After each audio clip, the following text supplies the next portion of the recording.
Ágætu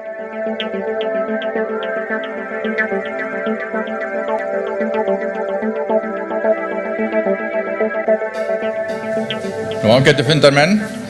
þeir sem eru hjá okkur hérna í Norræna húsinu og svo skilst mér að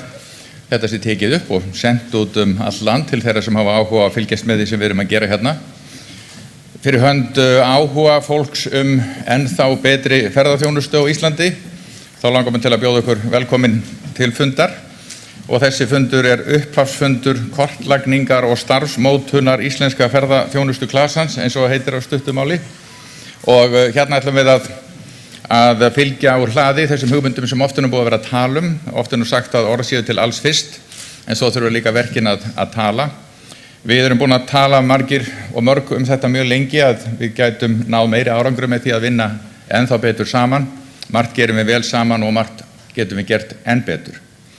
Og við þekkjum það úr öðrum greinum sem hafa verið að koma sér fyrir í klösum að það hægt að ná þar býsna góðum árangri með mikilli samheldni á tiltölulega stuttum tíma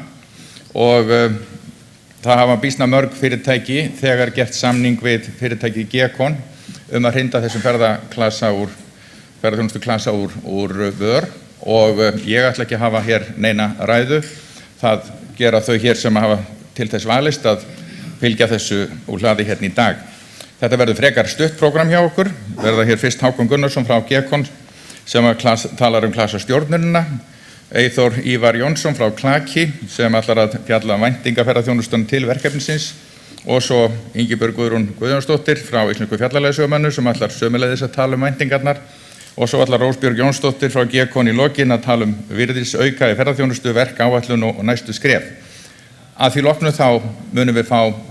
í hendurna þau sem hafa skrifað undir þetta, okkar viðurkenningu við sem komin á stað í verkefnið og væntanlega einn hópmyndataka ef að svona margir fallegir einstaklingar komast saman á eina mynd og svo verður hérna kaffi fram á eftir og óformlegar umræður. Og ég held við göngum bara til dagskrár og byggjum Hákon að taka við.